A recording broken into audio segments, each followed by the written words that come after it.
Hello and welcome back to everyone that's tuned in to the American Ultra Stock channel. Thank you so much for being here. Today we have a video on the USMNT. As we know, it's the last competition. It feels like we say that all the time. We said that about Copa America and then Nations League, but it's just that unfortunately the national team has let us down, and this is the last chance for a glimmer of hope and in tournament format, which is helpful before the World Cup. The Gold Cup is here. Well, it's not here yet, but we got the draw now and we have an idea of what our path can be. This is our reaction straight away, Braden. As I'm gonna say right here on the video, I'm sure you guys have seen. We got Haiti, Trinidad and Tobago, and Saudi Arabia. Your thoughts, Braden, just as an instant reaction. Yeah, I think it's honestly kind of tough. I mean, obviously, I think everyone knows the history that we have with Trinidad and Tobago. Obviously, they shouldn't be a problem, but sometimes they are, and they've obviously given us some bad losses in the past. Haiti, I think, are a quality team. I think we got a little bit lucky there. Definitely rather face them than Costa Rica or Jamaica, who are two of the other pot two teams. But getting Saudi Arabia out of pot four instead of teams like Guadeloupe, Curacao, or Dominican Republic, I think that's really tough. Obviously, they're the only non-CONCACAF team in the Gold Cup. We always see one of these teams be a guest for some reason, probably because CONCACAF needs money. I can't blame them, honestly, but it just makes things that much harder because it's not only CONCACAF teams. Now we have to face an opponent from a different confederation who have completely different styles of play, different players, everything. I think it's a good thing, honestly, even though it makes the group tougher. I think competition should always be welcome, especially leading up to the World Cup, and getting an opportunity in I guess, domestic tournament, if you will, within our own confederation to play a team from a different part of the world, I think is a blessing in disguise, even though it makes the group a little bit tougher. I mean, Saudi Arabia, probably, I think we can safely assume they'll likely be at the next World Cup, so just in case we get to match up against them, it'll be good to get a little bit of a preview on who they are. But in terms of the chances of making it out of the group, I think it makes it a little bit tougher. I would argue that our group and Mexico's Group A, are probably the two hardest by a considerable margin.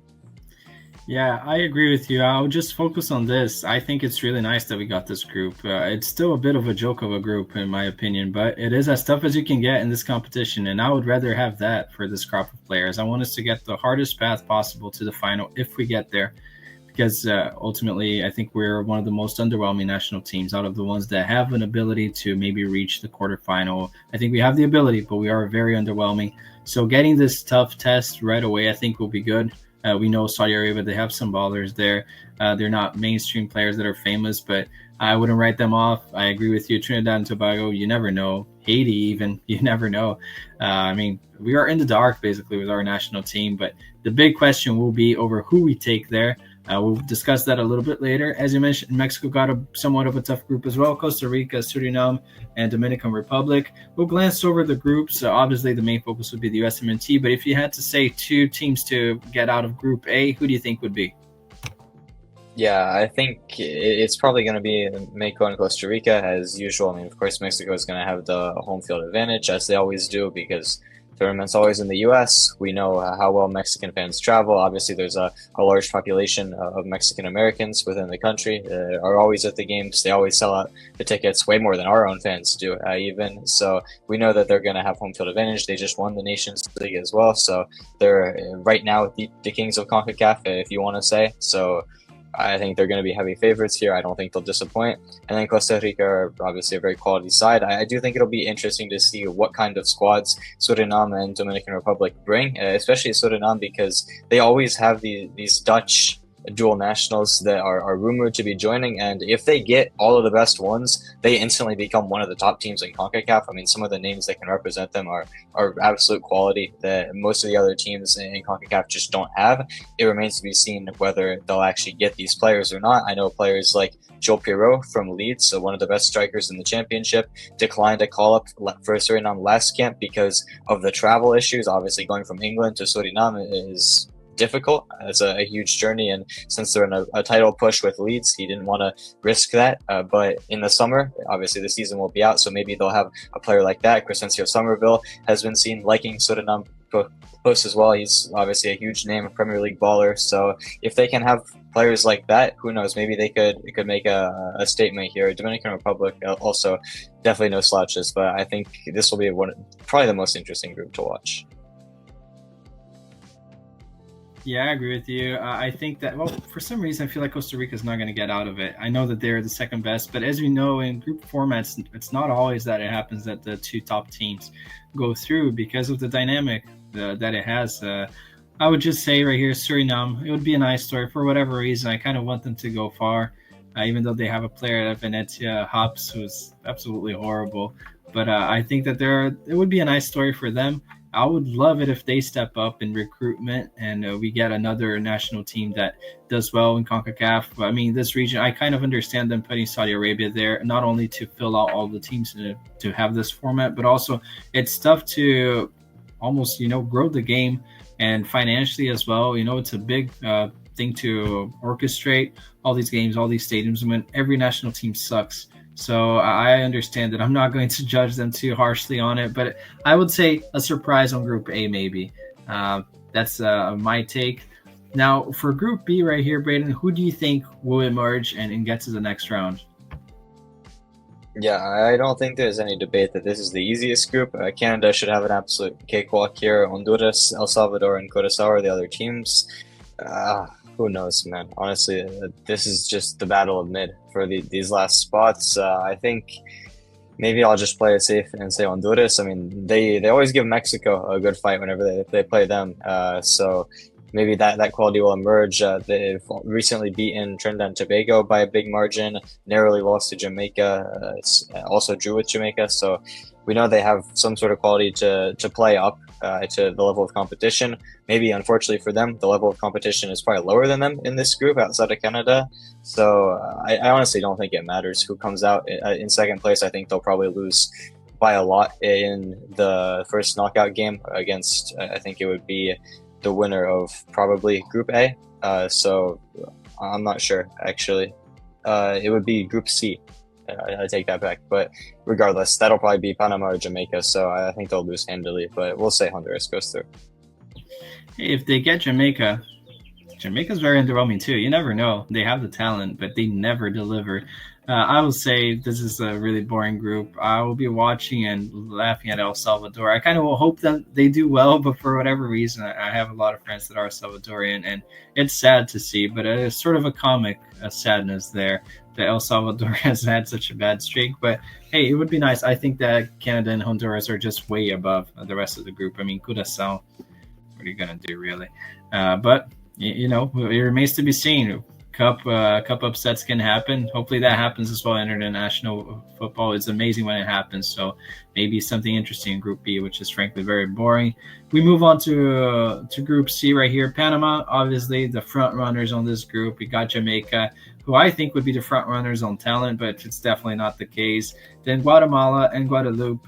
I think this one's a bit self-explanatory. Do you foresee any surprises? Yeah, I mean, like you said, Jamaica always have the ability to underwhelm.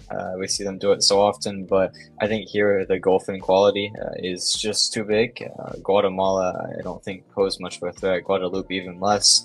Panama and Jamaica should probably breeze through this group. It's a little bit boring, but I think, like I said, Group A and Group G are where the real action is, the real intrigue. So I think this one is another pretty self-explanatory one. I do think that Panama and Jamaica have a chance to maybe go far in this tournament. They at least have the quality to do so, but in terms of the group, I don't think it'll be too exciting.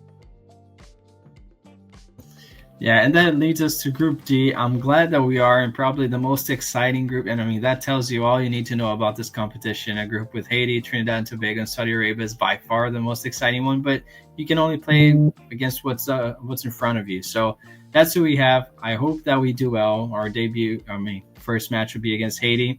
Should be a sound win right there. I believe our first match is against them. And that should set the tone. So we know we have the best team there. I mean, you never know with the USMNT. Qualifying second behind Saudi Arabia could be a possibility. I want to ask you what you think will happen. Do you think that the norm happens and we get the first place? But that aside, because that's, I think, a short answer, do you think that we will take the A team? I think that's the question that everyone wants to know. I'm not even going to ask you if you would take them because I think we know anyone who can put two and two together will say we have to take the 18.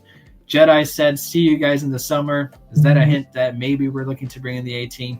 You never know. I mean, what is our 18 now? We could call up Brian White. No offense to the guy, but who knows? Do you think Poch is going to do it, or is he going to take a gamble? Still see it sort of as a Camp Cupcake competition. I think he shouldn't.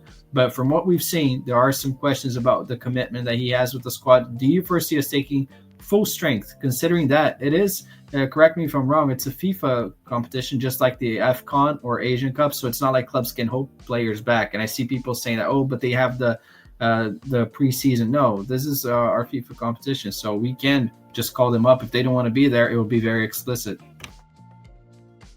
Yeah, there was some rumors going around, and I'll admit that I was pretty pessimistic about this because there was rumors that USSF had considered and was talking about bringing an MLS-based roster to Gold Cup again, like we have the last several editions. The good news is that that is not the case, or at least should not be the case. I think I even got a little bit more worried when they put out some information. The official USMNT page did actually that Pochettino and his staff were scouting MLS games this past week, or maybe it was for this coming weekend. I can't remember which, but it got me a little bit nervous because, I mean, why else would you be scouting these kind of matches, especially for players that probably can't help the main USMNT right now? But Doug McIntyre, a very reliable reporter when it comes to the USMNT, he went on Alexi Lawless's podcast earlier today, actually, as we record this, and reported that that is not the case. The plan is still to take the A team. I'm not sure what that means for the players who are in the Club World Cup this summer with their clubs. Of course, you have Juventus that are going to be there. Dortmund are going to be there, although Gio Reyna probably will be leaving Dortmund. So we'll see what happens in terms of that. But maybe there are a few players that won't be there due to the Club World Cup. But even so, I think we should have enough in terms of quality to comfortably advance, and I think it honestly could be a good thing seeing some new faces integrated into the first team, because I think it's evident that the players just don't seem to have the mentality. Integrating some new players, giving some of these guys some competition for their spots, not by MLS lifers like the usual Gold Cup squads, but by promising young talents coming into the team and learning what the culture is about, or maybe making a new culture, because I think that might be what we need now. I think that can only be for the best. So good news on that front. We will be bringing the A team. Hopefully they don't underwhelm like they did last several times. Yeah, maybe some youngsters that were even included in the preliminary roster, like Jordan Morris, bring those guys on. Jokes aside, I hope we get to see the A team. I'll trust you and your source. I think we should bring them. I think there's no reason why we shouldn't, because as we know, it's extremely important. Now I want to ask you one thing. Let's say we win this thing, which we should. Come on, we should. I'm not even going to say that. I think the bare minimum is winning, because Mexico isn't good either. And I know they'll have that little high, but since their media and the fans are way more passionate, it kind of sugarcoats how bad they are. I think we have a way better team, stronger team on paper. If we win this thing, will you take too much consideration, or do you think it's good on one side because it gets a winning culture? That even counts, but I think it's important regardless of the trophy. What do you think this means, winning this trophy? Do you think it sets us on a new path? Do you think we can't take anything from it? Or is it a scenario where the opposition is so bad that it doesn't really matter? In terms of the actual quality of the tournament and what it would mean to beat all these other teams and actually win the trophy, I don't think it means much. Honestly, I truly believe that the expectation, the bare minimum, every time we have a CONCACAF tournament is to win it. You can look at the failures that we've had recently and say, oh no, look at how bad we've been. Even making it to the final would be better than we have been. But we don't want to just be better than these disappointments. We want to set an example and actually push to achieve something, and winning CONCACAF is the bare minimum every single tournament. Jedi had that quote after, I think it was either the first or second Nations League win, that we want to win these kind of competitions so much that it gets boring. That's what we want. That's what we expect from our players. And even though some of the other nations have good teams, I think it's very fair to say that, Mexico have been good recently. Canada obviously have a lot of quality. Panama seem to have our number for whatever reason. The expectation has to be to win the tournament.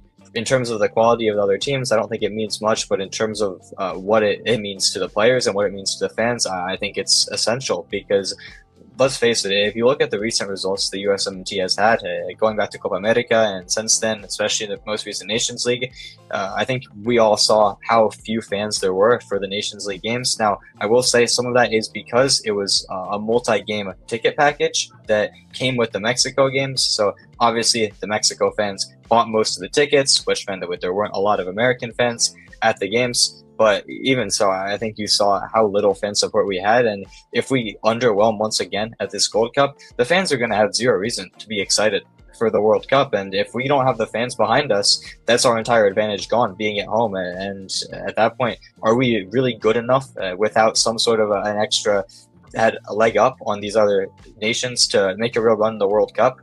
If the fans aren't even behind us, I really don't think so. I don't know if the players even believe that. And that's brings me to my next point. There has to be some sort of winning culture back with this national team.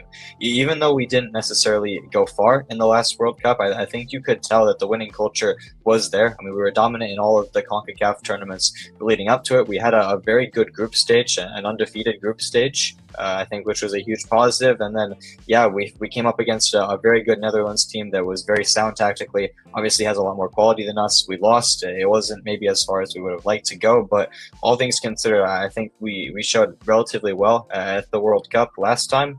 But if we don't have that kind of winning culture here, if the culture ever since then has just been a constant failure, constant disappointment, we're not going to have a good World Cup. So winning this tournament, this last chance to get some sort of silverware, establish that winning culture back, is absolutely essential. And I think if we don't do it, there's going to be some serious trouble. I agree with you. I think that it's important to. I would even call up the main squad to the Gold Cups on other years. I think that it just builds that connection. It's a competition that you play in the U.S. Imagine, and we know some of our fans, they love sugarcoating things when we do horribly. If we win against teams like Dominican Republic at every Gold Cup, you're playing at home in front of in front of your home. A lot of kids are going to attend the matches. You're going to see the USMT winning, hopefully every match 5-0. It helps create even a delusion in the fan base, but it does bring a connection. I think some of our players, they gather to put up the USMNT jersey for 3-4 times a year. Some of them, they're always injured, so I'll say twice a year. And then where's the connection? I feel like you kind of loses the meaning. They don't know what the meaning of wearing the jersey is. So I think that I would call up for the Gold Cup, the A squad every time even. I mean, oh yeah, their club form. And at the end of the day, as a USMNT fan, their club form, obviously it's a good indicator. It's important that they're doing well.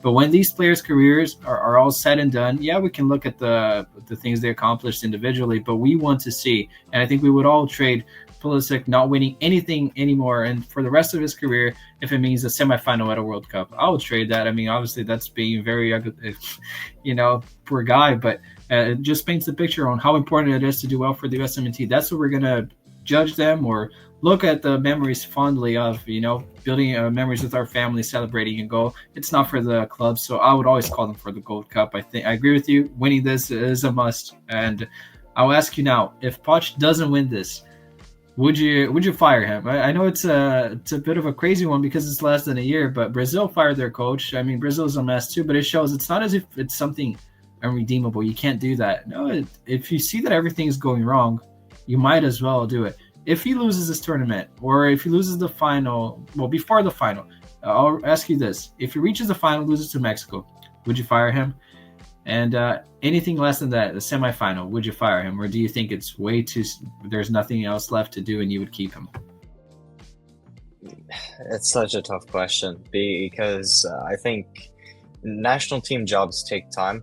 Obviously, like you said, I mean, they're only putting on the jersey a few times a year. The camps and the international windows come so few and far between. But at the same time, we don't have time. We only have 1 year now until the World Cup at home, the biggest moment in U.S. soccer history, the biggest moment in North American soccer history as well, because of course Canada and Mexico are also hosting, and we can't afford to waste this chance. Even though we might get to host again in 2038, if you look at down the line at the hosts and the rules that FIFA has, I still think that there's just absolutely no way that we can afford to let this opportunity get wasted. So I just don't know if firing the coach is the best way to do that. I mean, there's arguments for both sides. On the one hand, if you're seeing that he's not putting the right culture into the team, into the locker room, if we're constantly underachieving, then maybe you make the argument, but you also look at how much money we've paid him, you look at his pedigree,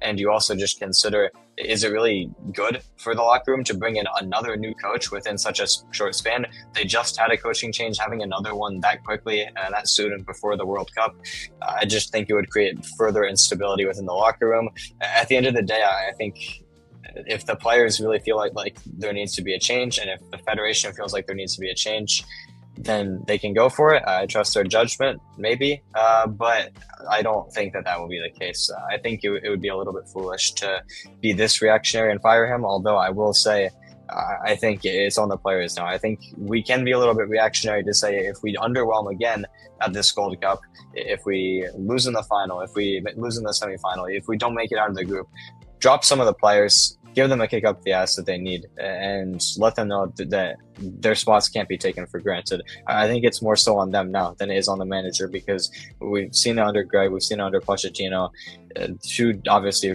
different qualities of managers, but it seems to be the same story. So I think we have to look at the players now. I agree. Well, actually, I will say I would fire Poch. I know it's crazy. I would 100% fire him if he doesn't win this. Paying him all that money for what? Way worse than Greg in terms of results. I can't even say that the product we're seeing on the pitch is better either. Ridiculous, idiotic call-ups, chances given to guys that have no future in the national team. I think it has been a catastrophe. Maybe I'm being extremely negative here, but I don't see any reason to be positive. If he doesn't call up the A squad, I would already fire him. I know it's not going to happen, but then he doesn't win the competition. I wouldn't sugarcoat it saying that it's because the players are it's not the 18. Fire him regardless. I think he's in the hot seat. I'd like to ask you guys watching, would you fire him? Again, same question. What are the standards here? I know I see both sides, but I'm curious to see what most of the fan base is thinking about. Thank you for watching. Make sure to leave a like, subscribe, share with your friends, and we'll see you next time.